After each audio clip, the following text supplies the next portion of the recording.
Nous allons passer maintenant au premier sujet. Togo, on va évoquer le nouveau code électoral qui a été approuvé par les députés ce mardi en session. Nous accueillons sur le plateau Marc Abouflan, directeur de publication de Faits et Chiffres. Bonsoir Marc. Bonsoir Samuel, bonsoir à tous les fidèles de Niwa TV. Rodrigue Aego, le nouveau code électoral a été approuvé. Bon, c'est vrai, on dit nouveau code. Ce qui est nouveau dans le code, c'est simplement le vote des Togolais de l'extérieur qui devient plus formel. Oui, on peut dire que ça devient plus formel. Mais est-ce que véritablement on peut classer ça dans le lot des avancées? Je dis non. Il vaudrait mieux plutôt dire aux Togolais que vous ne pouvez pas voter tout de suite que de fabriquer ce qui a été fait là. Et dans ces tests, il y a plutôt des conditions assez contraignantes qui ne favorisent pas la tâche. Et donc, ça ne peut pas être considéré comme un cadeau ou comme un droit remis aux ayants droit, si je peux me répéter. Donc, pour moi, je ne vais pas aussi dire que je suis triste parce que ce n'est pas surprenant. Ce n'est pas surprenant. Mais dommage qu'on pense que c'est une loi qui va permettre au pays d'avancer. Tout ce que je préfère dire là-dessus. Marc Abouflan. Je suis surpris d'entendre mon confrère sur cet aspect parce que moi, ici, on a beaucoup débattu sur la question du droit de vote de la diaspora. Je pense que ce vote est une avancée majeure. Et les lois ont de tout temps, dans tous les pays, consacré les grandes avancées. Et à chaque fois qu'il a fallu passer à échelle, dans tous les pays, il a fallu doter le pays d'un certain nombre de lois révolutionnaires. Et j'estime que cette nouvelle mouture du code électoral qui intègre le vote de la diaspora est une avancée véritable, et ça sur plusieurs points. La première, elle formalise, comme vous venez de le dire, le vote de la diaspora. Elle répond à une réclamation importante de ces Togolais de la diaspora. C'est vrai qu'on n'a pas des chiffres exacts sur ces Togolais de la diaspora, mais on a vu en 2017, en 2018, ils étaient des milliers de Togolais de l'extérieur à être descendus dans les rues pour exiger ce droit-là. Ce droit, même s'il existait déjà dans l'ancien code électoral, les dispositions de l'ancien code électoral ne permettaient pas de mettre en œuvre de manière efficiente ce droit de vote. Et au-delà des réclamations donc, de cette Togolais de la diaspora, cette loi est une avancée dans la mesure où elle reprend, ou en tout cas elle résout une partie de ce qu'on vient d'appeler la feuille de route de la CEDEAO, des recommandations issues du 30 juillet 2018 de la réunion de la conférence des chefs d'État de la CEDEAO, qui demandait au gouvernement de réfléchir sur les voies et moyens pour mettre en œuvre le vote de la diaspora. Et c'est d'autant plus clair qu'aujourd'hui, on peut, avec les conditions imposées dans cette loi-là, avoir un dénombrement clair des Togolais de la diaspora qui peuvent voter, en tout cas au prochain vote, et peut-être d'ici février ou mars, aux prochaines élections présidentielles. Pour la première fois, historiquement, les Togolais de la diaspora pourront choisir qui dirige notre pays. Germain Pouli, quand vous regardez ce qui a été adopté au niveau du Parlement aujourd'hui, est-ce que vous n'avez pas l'impression, comme l'a dit par exemple le président du groupe parlementaire net PDP, que le gouvernement donne une ouverture de la main droite et reprend de la main gauche? Non, je n'ai pas du tout cette impression. Je pense déjà qu'il s'agira d'une première expérience. Depuis les années 90, on parle du vote de la diaspora, et aussi bien l'opposition d'alors qui était aux affaires n'avait pas songé donc à inscrire cela dans un cadre légal, parce que le rôle de la transition à l'époque, et vous savez, plusieurs Togolais étaient venus de la diaspora à la conférence nationale, et donc il y a eu cette transition. Il devait y avoir des élections, et à ces élections-là, la disposition n'était pas prise pour que la diaspora vote, même si dans la Constitution de 92, ce vote-là était déjà reconnu, mais sur le plan réglementaire, légal, il n'y avait pas de disposition prise dans ce sens. Donc, dire qu'on donne de la main droite et on récupère de la main gauche, non, je ne pense pas. Et je pense tout simplement qu'il s'agit de vivre une première expérience pour déjà permettre à ces Togolais-là, qui sont coupés de la terre-mère, de participer à la désignation, au choix des personnes qui dirigent le pays. Quand on connaît un peu leur importance, surtout sur le plan économique et intellectuel, et ce qu'ils peuvent aussi apporter sur le plan de développement, c'est important que des gens comme ça, des frères et sœurs comme ça, puissent avoir droit de vote. Et donc, ça va être expérimenté. La loi n'est pas si contraignante. Quand on demande d'avoir une carte consulaire qui date de moins de 6 mois, quand on met en place les commissions électorales indépendantes dans les ambassades, ça c'est ce qui se fait dans tous les pays. Ce n'est pas nouveau. Le Togo ne crée pas ça. Les pays qui ont l'habitude de voter le font comme ça, de cette manière, généralement. Et maintenant, il y a aussi la question des élections qui sont concernées par le vote de la diaspora. On n'a pas encore les députés de l'étranger, comme dans des pays comme au Sénégal. Voilà, donc pour pouvoir élire des députés qui vont parler donc, au nom de la diaspora, on n'en a pas encore, mais pour la présidentielle, par exemple, les Togolais pourront voter. Donc, ça va être une première expérience. Ça va être peut-être pas tout à fait facile parce que c'est une première, mais on verra si tout se passe bien.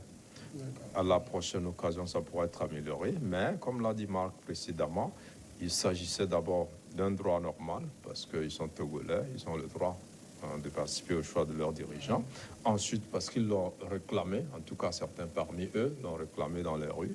Et puis voilà, et au niveau de plusieurs pays déjà ça se fait. Pourquoi le Togo ne pourrait pas le faire? Donc le Togo peut le faire désormais. On va l'expérimenter et puis on verra. Alors ici, Germain l'a effleuré. On demande la carte consulaire qui date d'au moins de 6 mois, mais pas que. Parce qu'il faut être très clair dans ce qui est introduit maintenant. Il faut avoir la carte d'identité, le passeport et la carte consulaire. Très bien. Là, vous répondez à la question précédente. Et je suis parfaitement d'accord avec l'honorable Djerita. Moi, je ne le dis pas parce qu'il l'a dit. Mais si on veut véritablement que les Togolais votent, connaissant bien les contraintes et les difficultés en matière procédurale pour arriver à obtenir ces documents-là, on ne peut pas, à moins de 3 mois de l'élection présidentielle, faire passer cette loi et dire qu'on offre à la diaspora son droit de vote. C'est un peu ça, c'est un peu un cadeau du diable où on donne par la main droite et on reprend par la main gauche. En même temps, si on compare avec la Au situation début, prenons le processus. Oui. Ce droit de vote de la diaspora, je rappelle que le débat a démarré depuis les années 90, avec beaucoup plus d'intensité en 2017, quand le PNP l'a incorporé ou l'a mis au devant, donc, à la tête de la plateforme revendicative. Le Premier ministre Figo a dit que dans les années 90, c'est l'opposition qui n'en a pas voulu. Oui, parce que à l'époque, il y avait un débat autour, peut-être on aura le temps de revenir là-dessus, où les gens prenaient ça comme un moyen qui devrait profiter au général Eyadema, c'est-à-dire au parti RPT. Aujourd'hui, prenez le processus qui a abouti à cette loi dont on parle. Ça a commencé par cette histoire de HCTE au Conseil des Togolais de l'extérieur. Et on n'a pas clarifié, on n'a pas pris le temps pour expliquer aux bénéficiaires que voilà, c'est le début de tel processus qui va aboutir à temps. J'ai suivi pratiquement tous les débats au niveau des groupes de réflexion de la diaspora, où certains ont prédit quand même que c'était les prémices de cette disposition qui arrivait. Et il y a eu des mobilisations, des dénonciations autour. Donc aujourd'hui, ce qui s'est fait là, on ne peut en aucun cas dire que c'est ce que la diaspora désirait, c'est ce que la diaspora cherchait, c'est pour ça que la diaspora envahissait les rues. Quand on regarde un peu, parce qu'on ne va pas tenir compte, par exemple, de ce que l'UNIR ou l'UFC a dit, c'est le train qui est arrivé à l'heure, ça c'est normal, mais c'est la position du NET, du groupe parlementaire NET-PDP, qui dit, ici par exemple, pour les Togolais résidant ici, les gens vont et témoignent, disent, bon, monsieur là, il est Togolais, parce que je le connais, et on les inscrit sur des listes électorales. Et on nous dit que ceux-là qui sont de la diaspora, ils doivent avoir une carte d'identité, un passeport, une carte consulaire. Un carnet familial, un carnet de famille. Bien sûr, carnet avant de familial. s'inscrire. Il y a ce qu'on appelle aussi le privilège du sol. Et depuis toujours, les Togolais de la diaspora ne votaient pas. Moi, sur le principe même, je suis contre le vote de la diaspora. Ça, c'est un principe. Maintenant, que tout le monde le fasse et qu'on veuille le faire. Il y a des pays que nous citons un exemple, comme l'Allemagne, par exemple, où la diaspora ne vote pas. Si vous êtes allemand et que vous voulez voter, vous rentrez en Allemagne. Principe, je suis contre le vote de la diaspora. Mais, sur le fait, je pense que la majorité des Togolais, c'est ça aussi, la démocratie, a décidé qu'on aille vers ce vote de la diaspora. Il n'y a pas de droit, en réalité, sans derrière des devoirs. La dernière fois, je disais que voter, c'est un privilège. Avant d'être un droit, avant d'être un devoir, c'est d'abord aussi un privilège d'un certain nombre de citoyens. Et la situation de beaucoup de Togolais de l'extérieur n'est pas claire. Vous savez, c'est exceptionnel ce qu'on vit dans la diaspora. C'est vrai que c'est les Togolais qui, à un moment donné, contribuent un peu au PIB et tout. Et donc, ça dépasse l'aide publique au développement. Oui, ça, c'est encore l'aide publique au développement. Mais on oublie ce que les Togolais présents au Togo investissent dans ceux qui sont dans la diaspora. Nous pensons généralement à ce retour-là que la diaspora vient.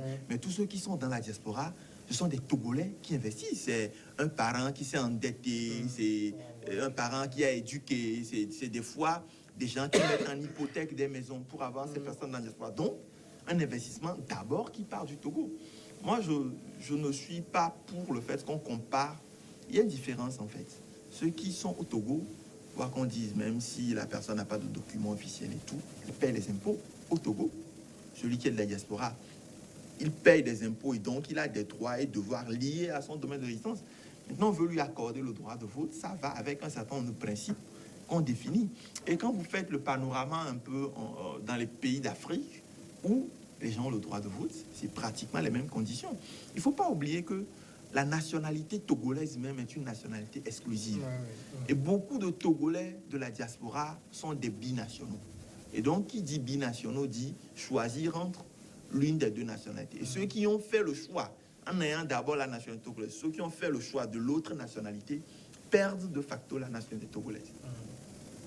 On ne peut pas être togolais, marcher, sans avoir un document de base qui vous identifie en tant que Togolais, qui est la carte consulaire. Parce qu'il ne s'agit pas de marcher, je veux tel devoir, je veux tel droit. Le gouvernement a le devoir de faire ci, de faire. Mais il faut en retour que la diaspora s'assure d'être en règle par rapport à notre pays. Et être en règle, la première des choses, quand vous êtes Togolais de l'étranger, c'est se signaler à une ambassade, c'est se signaler à un consulat pour que le Togo sache que nous avons des citoyens togolais dans tel pays. Mais notre diaspora, c'est des gens qui partent de manière disparate, qui des fois même n'ont pas de papier dans les pays d'origine. C'est aussi ça. Parce que autoriser des Togolais de l'extérieur, ceux qui sont au Togo et qui votent sur la base de simples témoignages encore, on peut comprendre, parce qu'ils sont au Togo et on peut vérifier. Mais ceux qui sont dans la diaspora, déjà, ils n'ont pas un certain nombre de droits chez eux, dans leur pays d'origine. Le Togo ne va pas aller violer les droits, enfin, ne va pas aller violer les lois de ces pays d'origine-là, juste pour faire plaisir à cette diaspora-là. C'est pour ça qu'il y a un minimum d'exigence, qu'il faut prouver véritablement qu'on est Togolais. Parce qu'on ne peut pas aujourd'hui, avec le code de la nationalité, enfin, sauf s'il y a réforme, avec le code de la nationalité actuelle que nous avons, on ne peut pas se prévaloir d'être Togolais et d'être Allemand en même temps et vouloir voter pour des représentants qui vont, je ne sais pas, décider de l'avenir du Togo. Germain, la parole va revenir puisque c'est le même sujet qu'on évoqua aussi tout à l'heure. Le vote des Togolais de l'extérieur doit avoir lieu dans les 28 ambassades du Togo. Beaucoup ont dit, mais pourquoi on n'a pas considéré par exemple les consulats? Il n'y a eu que les ambassades, 28 sur les 180 et quelques pays du monde. C'est une goutte d'eau dans la mer. Vous allez répondre tout à l'heure, mais on va marquer la pause et on revient dans quelques secondes. un début. Il faut démarrer quelque part. On va à la pause et on revient dans quelques secondes.